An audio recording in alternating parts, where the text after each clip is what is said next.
Olá, tudo bem? Nós já nos conhecemos de outras aulas, eu sou a professora Joyce. Sejam bem-vindos a mais uma videoaula de língua portuguesa. Nós vamos continuar o assunto que estávamos estudando na aula passada. Nós estávamos falando, então, sobre uma revisão, né? É uma aula de gramática em que nós estamos retomando todos os conceitos estudados, pelo menos os principais, ao longo do ano. Por quê? Porque é importante que vocês relembrem isso, que vocês fixem para vocês verem como que um se encaixa com o outro e que vocês consigam utilizar esses conteúdos, certo? No ano que vem, já que assim como a matemática, a gramática também, a gente precisa aprender alguma coisa e eu preciso daquela matéria anterior para eu dar sequência, né? Para eu caminhar, então, e aprender as próximas matérias. Venham comigo? Então vamos! Para nós começarmos, vamos recordar então o que aprendemos na aula anterior. Nós falamos sobre enunciados, que nós nos comunicamos por enunciado. Então, toda vez que nós falamos ou escrevemos algo que transmite uma mensagem para o meu receptor, eu tenho um enunciado. E esses enunciados, eles são organizados, geralmente com sujeito e predicado. Desde que eles tenham aí um verbo, tenham uma oração, eu vou ter o sujeito e o predicado. A gente viu o que é o sujeito? É o assunto da frase, do que ou de quem eu estou falando. O que é o predicado? É aquilo que eu falo do sujeito. Como que eu acho o sujeito, então? Eu pergunto para o verbo, o que ou quem. Então, se eu digo lá, todos chegaram atrasados. Eu pergunto quem chegaram atrasados? Todos. Todos é o meu sujeito.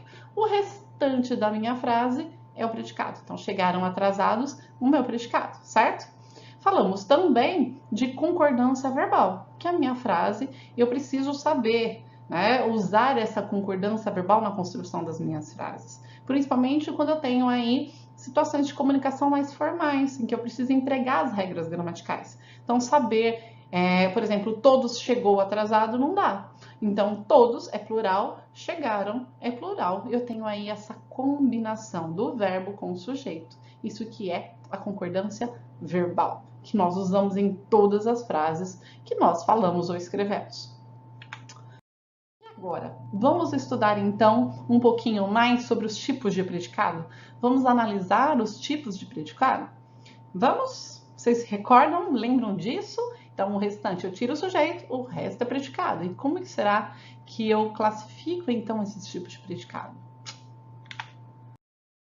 Para nós vermos então, olha só essa frase. O garoto é um grande leitor de livros. Se eu pergunto quem é um grande leitor de livros? O garoto. Então, o garoto é meu sujeito. Vamos olhar o que está em branco aqui na oração. É um grande leitor de livros. É o meu verbo. Esse é a parte mais importante do predicado. Será que se eu tirá-lo, faz sentido? O garoto, um grande leitor de livros. Embora a frase não fique bem construída, ela ainda tem sentido. Então, esse verbo não é um verbo tão significativo. Ele mostra o estado do garoto, como o garoto é. Então, ele é um verbo de estado. Vocês se lembram como que a gente chama esse tipo de predicado? Em que o meu verbo é um verbo de estado. São os verbos de ligação, certo? Então, é um verbo de estado. Esse verbo, ele serve, então, somente para ligar. Ele é meio vazio de significado. Ele serve para ligar o sujeito naquilo que eu estou falando do sujeito, que é justamente o meu predicativo, tá? E aí, o meu núcleo, então, se é um predicado, né, se o meu núcleo, que é a palavra mais importante, não é o verbo, é sim leitor, que é um substantivo, é um nome.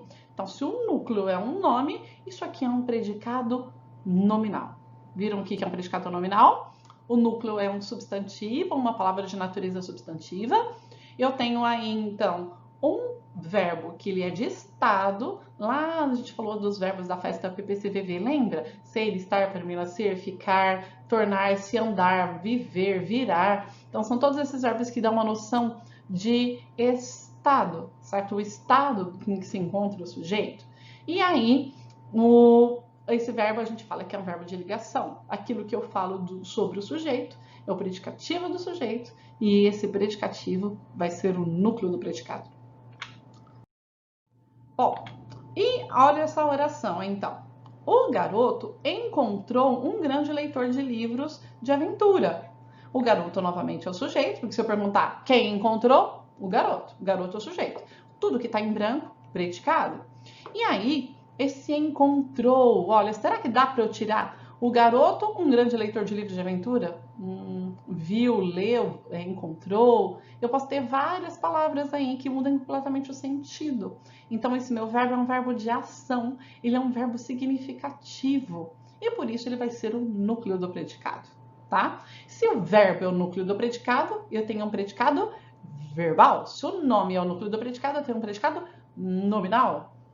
Então, analisando esse predicado, olha, o encontrou é o verbo encontrar, certo? Ele é um verbo de ação, ele é indispensável, eu não posso retirá-lo, e isso constitui um predicado verbal. Além disso, ó, se eu não posso falar só o garoto encontrou, eu preciso que encontra alguém ou alguma coisa. Por isso, esse verbo, ele pede um complemento. Ele é um verbo que nós chamamos de verbo transitivo, certo? Então, um verbo transitivo, ele pede um complemento. Eu preciso escrever mais palavras para minha frase fazer sentido. Eu não posso falar só o garoto encontrou. Encontrou o quê? Encontrou quem? Ok? Então, vamos comparar as diferenças aí entre o predicado nominal e o verbal, que nós já discutimos. Primeira coisa, predicado nominal, verbo de estado. Predicado verbal, o restante, de ação ou fenômeno da natureza. Né? O verbo de estado, ele não é significativo. Já esses demais verbos são. Eu não posso retirá-los da frase. Quando eu sempre tenho um verbo de estado, ele vai se chamar verbo de ligação. Enquanto lá no predicado verbal, eu não tenho verbo de ligação. Eu vou ter ou um verbo transitivo, como o encontrou, que precisa de mais palavras, que precisa de um complemento, ou um verbo intransitivo, como, por exemplo, os bebês nasceram. Eu não preciso de mais nenhuma palavra para completar. Ele é autossuficiente. Ele dá conta de todo o predicado sozinho. Ele não pede um complemento. Isso que é um verbo intransitivo. O núcleo no predicado nominal, ele é um nome. Então, é um substantivo ou qualquer palavra ali que acompanha o substantivo, como um adjetivo, um numeral, um pronome, né? Já no predicado verbal, como o próprio nome já diz, o núcleo é o verbo, certo? E qual é a estrutura? Sempre no predicado nominal eu vou ter o verbo, mas aquilo que eu estou falando sobre o sujeito, que eu chamo de predicativo do sujeito. Já no predicado verbal eu vou ter o verbo, e eu vou ter um complemento verbal, que nós chamamos de objeto, tá? Vocês vão estudar isso melhor o ano que vem. E esse complemento verbal, ele só vai existir se eu tiver um verbo transitivo. Então, se eu tiver um verbo que pede um complemento, eu vou ter esse complemento, senão a minha frase, ela fica vazia, né? Então, muitas vezes o problema de uma frase que às vezes eu vejo em redações é o quê? O aluno escreve um verbo transitivo, mas ele não põe o complemento dele. E aí fica faltando um pedaço na construção daquela frase. Por isso que eu tenho que saber essa estrutura para escrever as frases de maneira correta, para escrever bem. Viram como isso é importante?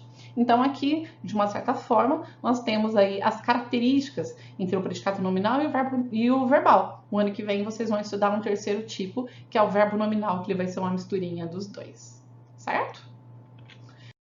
Já que nós estamos falando tanto de verbo, o verbo é assim, o verbo é assado, nós vamos parar um pouquinho a análise sintática e estudar um pouquinho de verbo, tá?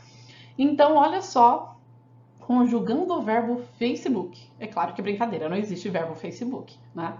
Eu posto, tu comenta, ele curte. Nós compartilhamos, vós publicais, eles riem.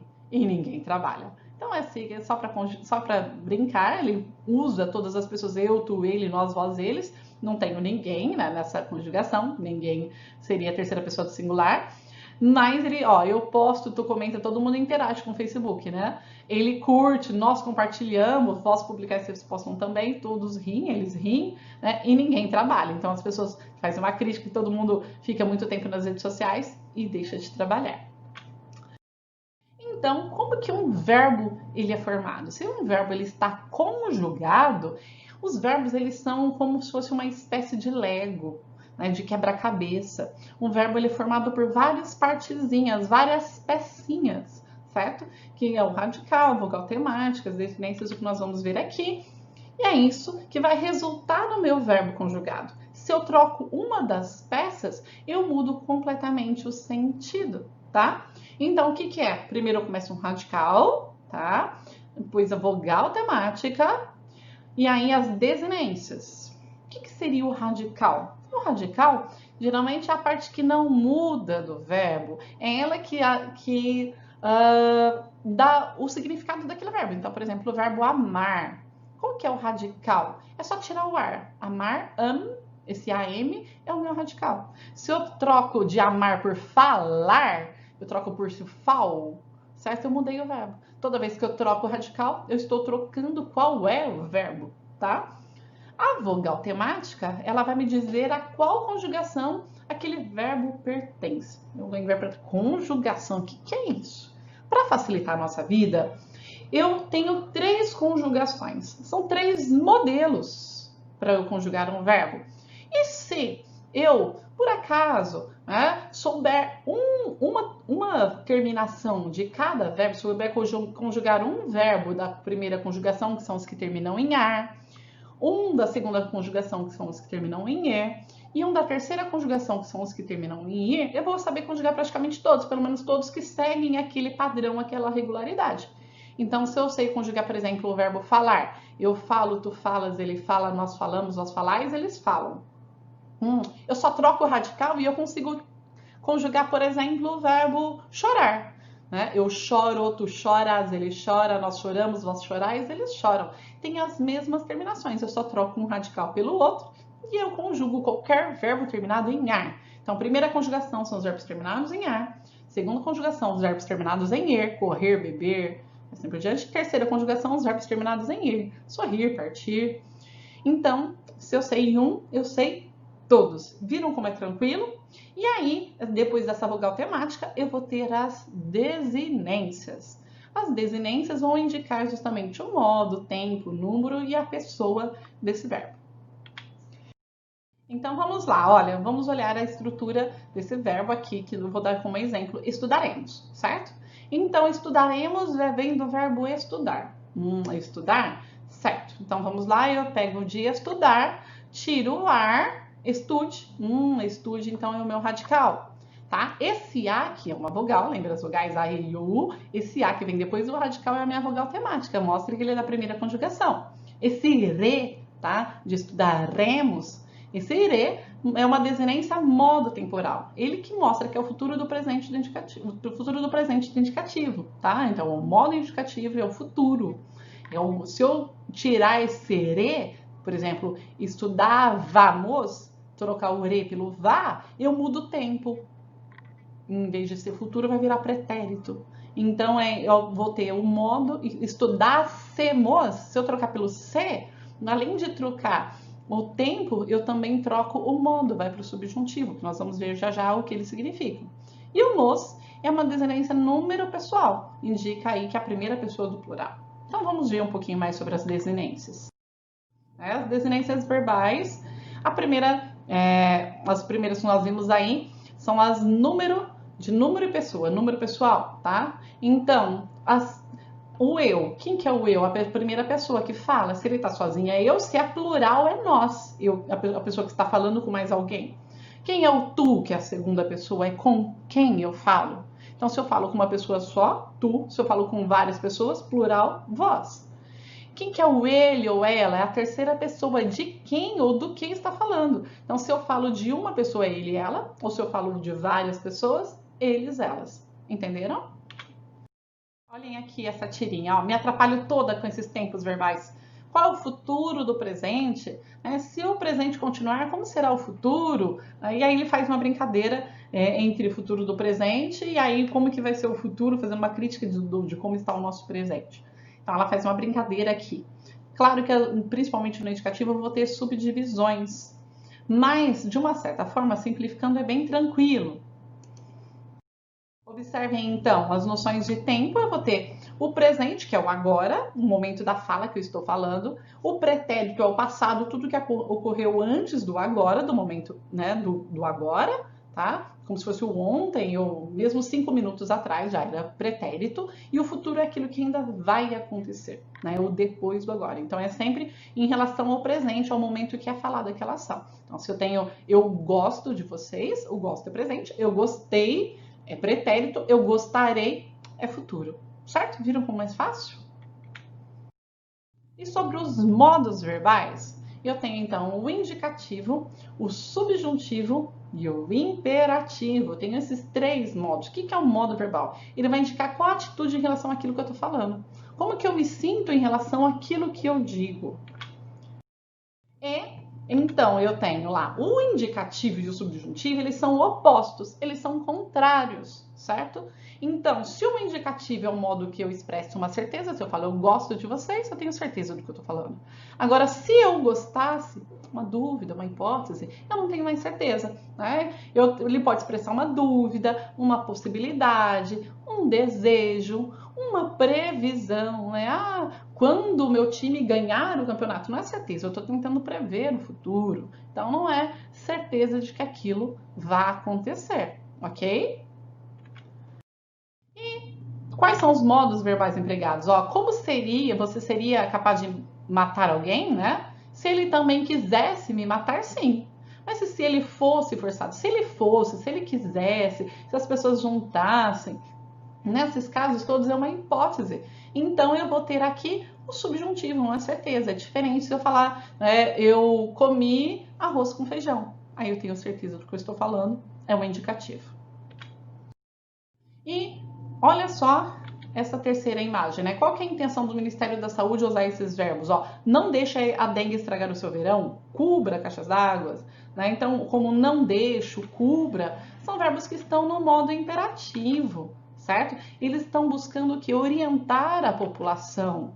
Então, para que serve o modo imperativo? Ele serve para dar uma recomendação, uma ordem, fazer um pedido, uma súplica que é para implorar, um convite, a instrução, todos os enunciados que você tem aí, por exemplo, né? Encontre tal palavra, veja isso, faça, não faça, pegue, olhe, uma propaganda, entre, veja, acompanhe, aproveite, certo? Então, tudo isso são usados todos esses enunciados, são usados os verbos no modo imperativo, certo? Alguma dúvida? Espero que vocês tenham entendido, compreendido bem tudo que nós vimos e a gente se vê então na próxima aula, a continuação dessa aula de revisão, ok? Um beijo e até mais, a gente se vê. Tchau, tchau!